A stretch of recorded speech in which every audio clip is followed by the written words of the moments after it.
کوئی دنیا عطا میں نہیں ہمتا تیرا،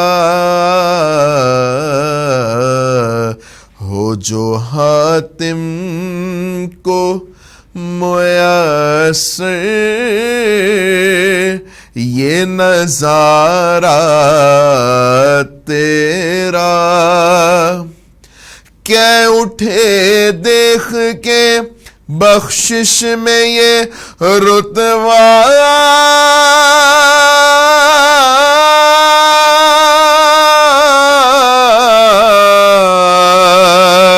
تیرا وہاں کیا جو دو کرم ہے شہ بطحا تیرا، نہیں سنتا ہی نہیں مانگنے والا تیرا، نہیں سنتا ہی نہیں مانگنے والا تیرا، کچھ بشر ہونے کے ناتے تجھے خود سا جانے، اور کچھ محض پیامی ہی خدا کا جانے، ان کی اوقات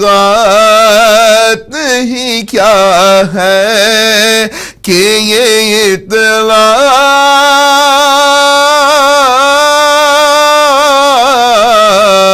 جانے، فرش والے تیری شوکت کا علو کیا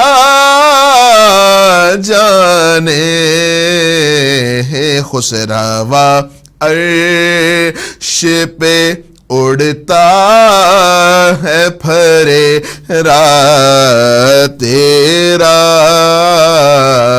خسروا عرش پہ اڑتا ہے پھریرا تیرا،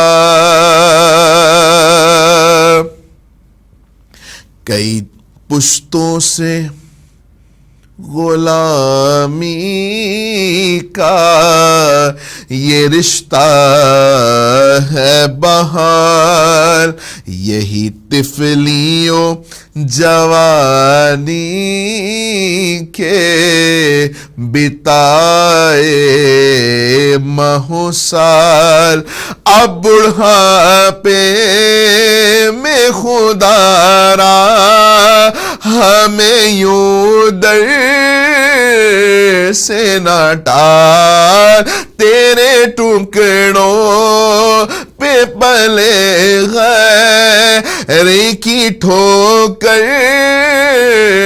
پہ نہ ڈال، جھڑکیاں خواہ کہاں چھوڑ کے صدقہ تیرا، تجھ سے ہر چند وہ ہے قدر و فضائل میں رفیع، کر نصیراج مگر فکر رضا کی توسیع، پاس ہے اس کے شفاعت کا وسیلہ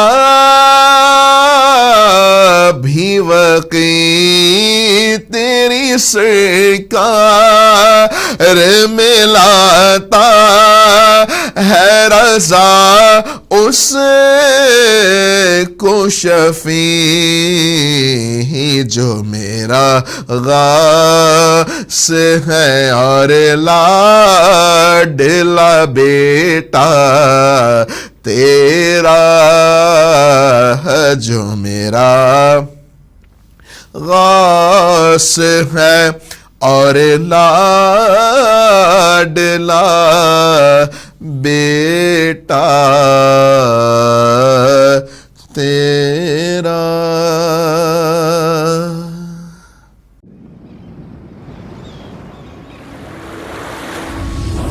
They dreamed that the sky was unreachable. Yet the dream never left. It lingered in every heart, waiting to become real. At Sawera Grand Enclave. Yet the dream never left. Not just sand and cement. Not just glass and stone. A dream turned real. A city that grows taller. Here, convenience within reach. Prestige in height. And elegance follows you at every step. This is luxury redefined living. Opulence that endures. Serenity above all. This is your home that lifts life higher. Here, every floor is a chapter. Each view a vision. The ground below moves. Above, a possibility opens where retail therapy is assured.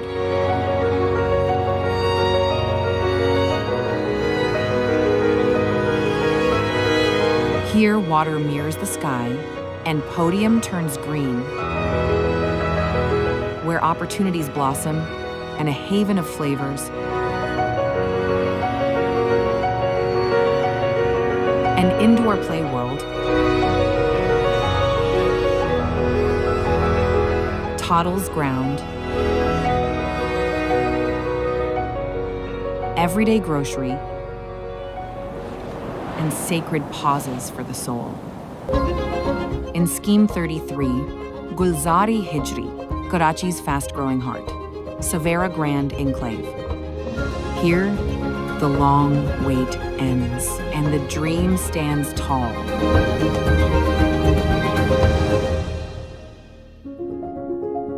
بسم اللہ الرحمن الرحیم. السلام علیکم ورحمۃ اللہ وبرکاتہ. امید آپ سب خیریت سے ہوں گے اور الحمدللہ روزانہ کی بنیاد پر ہم اور آپ سے ملاقات ہوتی ہے اور ہم اور آپ روزانہ کی بنیاد پر حدیث پاک کلام کو سنتے ہیں، حدیث پاک سنتے ہیں، وظیفے کو سنتے ہیں. آج ہمارے معاشرے میں اگر نظر دوڑائی جائے اور ہمیں اگر توجہ کرنی پڑے تو ہم دیکھ رہے ہیں کہ بچے جو ہے نا وہ ہمارے آنے والا مستقبل ہے، چاہے وہ بچے ہمارے ہوں یا دوسروں کے ہوں. ہمیں اس بات پر غور کرنا چاہیے کہ ہم اپنے بچوں کی تربیت کس انداز سے کر رہے ہیں. ماں باپ گھر میں ہوتے ہیں، بچوں کو جھوٹ سکھا رہے ہوتے ہیں کہ اگر کوئی پوچھنے آتا ہے کہ بھائی گھر میں ابو موجود ہیں، امی موجود ہیں، تو امی ہی یا ابو ہی منع کر رہے ہوتے ہیں کہ بتا دو کہ ابو موجود نہیں ہے. تو اب یہ اس انداز سے ہم جھوٹ سکھا رہے ہوتے ہیں. اسی طرح یہ ایک مثال ہے، بہت ساری مثالیں ہیں جو اس مختصر سے وقت میں بیان نہیں ہو سکتی، لیکن آپ سمجھدار ہیں. ہم حضور کا فرمان سنتے ہیں. حضور جان کائنات صلی اللہ علیہ وآلہ وسلم ارشاد فرماتے ہیں اپنی اولاد کو 3 چیزیں سکھاؤ: میری محبت، میرے اہل بیت کی محبت، قرآن کی محبت. اس محبت کے تعلق کو اگر ہم اپنے بچوں کے ساتھ جوڑ دیں گے، یقین جانیں ہمارے بچے تو ویسے ہی ہمارے آنکھوں کا نور، دل کا چین، دل کا قرار ہوتے ہیں، لیکن وہ واقعی ہماری سربلندی کا ذریعہ بن جائیں گے، ہماری دنیا اور آخرت میں ہماری سربلندی کا اور ہمارے لیے صدقہ جاریہ اور ہمارے لیے دنیا اور آخرت میں عزت کا سبب بن جائیں گے. وہ کیسے؟ کیونکہ آپ جانتے ہیں یقیناً جو بندہ اپنے بچوں کی اس انداز سے تربیت کرے گا کہ اسے اپنے پیارے آقا صلی اللہ علیہ وآلہ وسلم کی سیرت بچوں کو سکھائے گا، آقا دو جہاں صلی اللہ علیہ وآلہ وسلم کی محبت اس کے قلب میں داخل کرے گا. اور داخل کیسے ہوگی؟ حضور کی سنتوں پر عمل کر کے، حضور صلی اللہ علیہ وآلہ وسلم کی سیرت کے واقعات بتا کر، ان بچوں کو گھول کر پلانے کے بعد وہ بچہ حضور کی محبت اس کے دل میں داخل ہو جائے گی، اور جب محبت داخل ہو جائے گی تو یقیناً اس کے اندر تبدیلی آنا شروع ہو جائے گی، اور پھر جب وہ ہمارا مستقبل بنے گا، جب وہ بچہ جب نوجوان ہو کر میدان میں اترے گا، ہمارے معاشرے میں اترے گا، چاہے وہ کسی شعبے میں ہو، یہ منع نہیں ہے، دین اس بات کا یقیناً منع نہیں کرتا کہ آپ اپنے بچے کو ڈاکٹر نہ بنائیں، آپ اپنے بچے کو دنیاوی تعلیم نہ دیں، دین یکسر اس کا منع نہیں کرتا، لیکن دین بھی سکھائیں۔ ڈاکٹر بنا دیا آپ نے، انجینئر بنا دیا آپ نے، ہر شعبے میں اپنے بچوں کو داخل کر دیا سوائے دین کے، تو پھر وہ بچے آپ کے لیے صدقہ جاریہ بڑی معذرت کے ساتھ نہیں بن سکتے۔ آپ نے خود اپنی ذمہ داری کا احساس کرتے ہوئے سب سے پہلے تو دینی تربیت کرنی ہے، اور پھر جب معاشرے میں آپ اسکول، کالج، یونیورسٹی بھیجیں تب بھی آپ نے بچوں پر نظر رکھیں کہ وہ کیا سیکھ رہا ہے، اور چونکہ یونیورسٹی اور کالج کا ماحول بعض دفعہ بہت زیادہ ڈسٹرب کر دیتا ہے آپ کی بچوں کو اور آپ کی بچوں کی تربیت کو، اس پر بھی غور کرنا ہے، لیکن چونکہ آپ نے حضور صلی اللہ علیہ وسلم کی محبت اور حضور صلی اللہ علیہ وآلہ وسلم کی سیرت کے واقعات اپنے بچوں کے ذہن میں داخل کر دیے ہوں گے، تو آپ کی اس تربیت کا نتیجہ یہ نکلے گا کہ وہ یکسر کوشش یہ ہوگی کہ وہ واقعات ان کے لیے ڈھال بن جائیں گے برائی کو ایکسیپٹ کرنے کے سلسلے میں۔ ساتھ اہل بیت کی محبت، ساتھ قرآن کی محبت، اور قرآن کی محبت ہو یا اہل بیت کی محبت ہو، اہل بیت کی سیرت سے اہل بیت کی محبت داخل ہو جائے گی، اور قرآن سکھانے سے، قرآن پڑھانے سے، قرآن سمجھانے سے، قرآن کے اندر جو مواد، جو اللہ کا کلام اور اس کا جو ترجمہ اور جو کلام ہم سے جو خطاب فرما رہا ہے، وہ اگر ہم نے اپنے بچوں کو سکھا دیا تو یقیناً معاشرے کا بہترین فرد ہم نے تیار کر لیا، اور جب اس بچے کو ہم معاشرے میں اتاریں گے، چاہے وہ کسی بھی شعبے میں ہو، وہ یقیناً کامیاب ہوگا، چاہے وہ آگے جا کر شوہر بنتا ہے تو اپنی بیوی کے لیے اچھا ہے، اپنے بچوں کے لیے اچھا ہے، اپنے ماں باپ کے لیے تو ہے ہی اچھا، اور ساتھ ہی معاشرے کے لیے بھی اچھا ہے، وہ ایک اچھا انسان بھی ہے، وہ ایک اچھا مسلمان بھی ہے، وہ ایک اچھا دیندار بھی ہے، اور وہ دنیا دار بھی ہے، تو اس نے چونکہ دین پڑھا ہوا ہے تو وہ دنیا کو بھی اس انداز سے نبھا سکے گا کہ جو شریعت کو مطلوب ہے۔ خدا را اپنے بچوں کو موبائل کے حوالے نہ کریں، وہ بچے آپ کے ہیں تو تربیت بھی آپ نے کرنی ہے۔ اگر یہ موبائل آپ کے بچوں کی تربیت کرے گا تو پھر آپ کو خون کے آنسو رونا پڑے گا، اور یہ آپ کی سب سے بڑی سزا ہوگی۔ خدا را موبائل کے حوالے نہ کریں۔ آپ کے بچے روتے ہیں، پہلے بھی بچے روتے تھے، صرف آپ کے بچے نہیں روتے، پہلے بھی بچے ضد کرتے تھے، پہلے بھی بچے پیدا ہوا کرتے تھے۔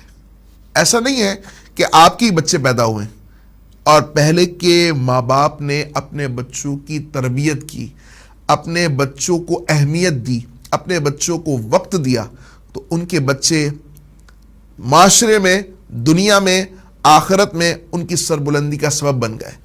اگر ہم نے اپنے بچوں کو صرف موبائل دے دیا اور ان کی کوئی تربیت نہیں کی، اپنے آپ کو بھی زیرو رکھا، عملی اعتبار سے بھی اور علم دین کے اعتبار سے بھی، دنیاوی معاملات میں بھی، تو پھر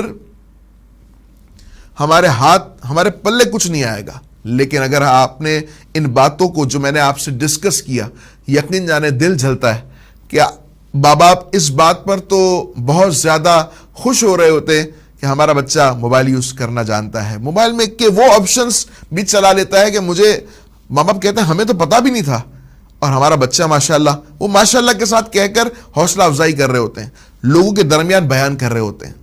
حوصلہ اس بات پر ہو، حوصلہ افزائی اس بات پر ہو کہ ہمارے بچے نے چھوٹی عمر میں قرآن ناظرہ پڑھ لیا، ہمارے بچے نے چھوٹی عمر میں قرآن حفظ کر لیا، ہمارا بچہ دینی اعتبار سے بھی ماشاءاللہ الحمدللہ کامیاب ہوتا چلا جا رہا ہے، ماشاءاللہ وہ دین بھی سیکھ رہا ہے، دنیا بھی سیکھ رہا ہے۔